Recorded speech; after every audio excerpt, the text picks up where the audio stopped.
Hello student, I am दिशा सोनगरा और previous class से हमने स्टार्ट किया है एक्सक्रीटरी सिस्टम या फिर बोल सकते हैं यूरिनरी सिस्टम, जिसकी एक लेक्चर हमने कल देख लिया है। जिसमें हमने क्या देखा है, तो यूरिनरी सिस्टम का स्ट्रक्चर किस टाइप से होता है और साथ ही हमने किडनी का स्ट्रक्चर भी देख लिया है।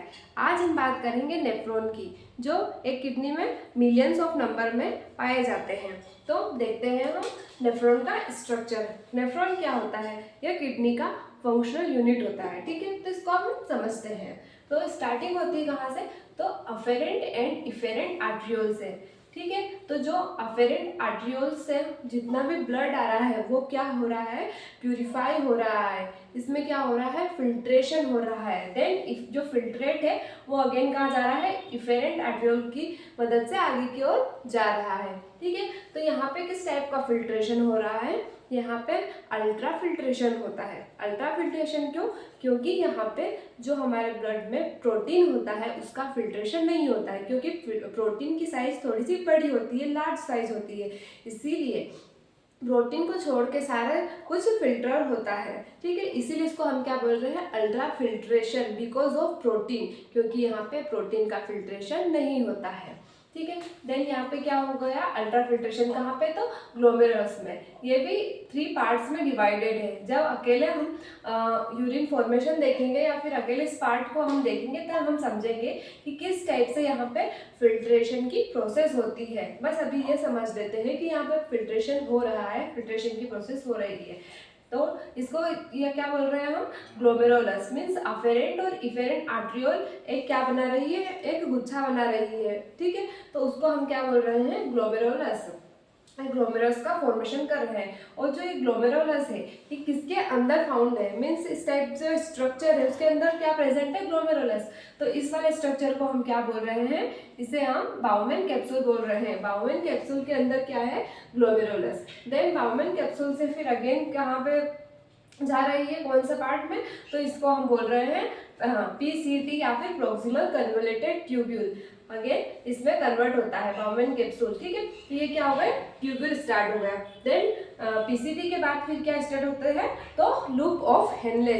जो लूप ऑफ हेनले है ये 2 टाइप्स के होते हैं। एक होता है descending limb of loop of Henle और एक होता है ascending limb of loop of Henle. ठीक है, मीन्स ये क्या है? डिसेंडिंग है, मीन्स ये नीचे की ओर जा रहा है, एंड ये क्या है? ऊपर की ओर जा रहा है, मीन्स असेंडिंग लिम्ब। ठीक है, तो इसमें 2 टाइप्स के लिम्ब से मिलकर बना होता है हमारा लूप ऑफ हेनले। और जो लूप ऑफ हेनले है इसके ही अपोजिट टाइप में वर्क करता है वासा रेक्टा। जिस टाइप से ये पोजीशन होती है हेनले की, उसी तरह से वासा रेक्टा की भी पोजीशन होती है। इन दोनों के बीच में क्या होता है? एक अपोजिट रिएक्शन होती है, एक काउंटर करंट होता है। ठीक है, उसे हम नेक्स्ट क्लास में समझेंगे। अभी के लिए ये समझते हैं कि एक ये जो बीच वाला पार्ट है जिसको हम बोलते हैं हेनले, लूप ऑफ हेनले, और उसी के सेम प्रेजेंट होता है वासा रेक्टा, बस उसका जो वर्क है वो अपोजिट होता है। मीन्स अगर इसका फ्लो इस टाइप से हो रहा है डिसेंडिंग टू असेंडिंग, तो उसका जस्ट उल्टा होगा किसमें? वासा रेक्टा में। जस्ट अपोजिट वर्क होता है वासा रेक्टा का। किससे? तो हेनले लूप से। देन हेनले लूप जैसे ही खत्म होगा तो फिर क्या चालू हो जाएगा? Distil convoluted tubule. अब ये डिस्टिल है क्योंकि ये बाद में है किसके? तो प्रोक्सिमल के लिए। ये पहले ट्यूब्यूल आ रहा है इसीलिए इस ट्यूब्यूल को हम क्या बोल रहे हैं? प्रोक्सिमल।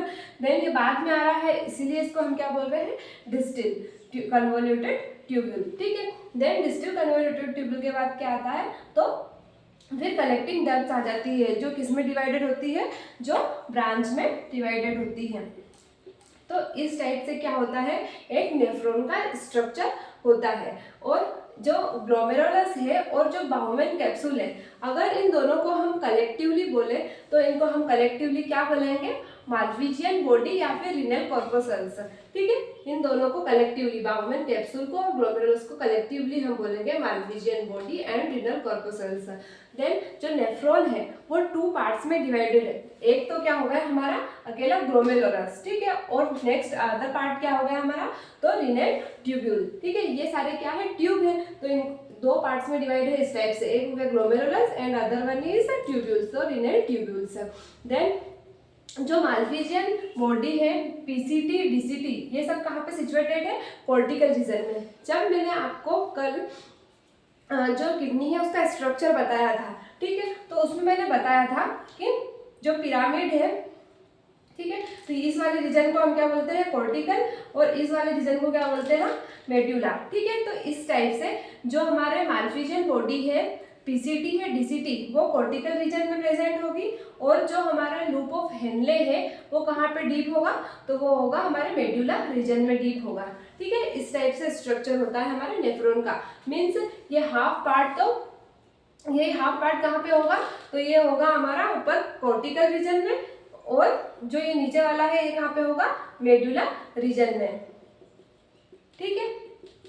देन नेक्स्ट और क्या बचा है, तो लूप ऑफ हेनले अगर शॉर्ट है, मीन्स जो ये लूप ऑफ हेनले दिख रहा है अगर इसकी साइज शॉर्ट है तो उसको हम बोलेंगे कॉर्टिकल नेफ्रॉन। वहीं अगर जो लूप ऑफ हेनले है उसकी साइज अच्छी खासी है, लॉन्ग है, तो उसको हम बोलेंगे जक्स्टा मेडुलरी नेफ्रॉन। तो इस टाइप से होता है हमारे नेफ्रॉन का स्ट्रक्चर।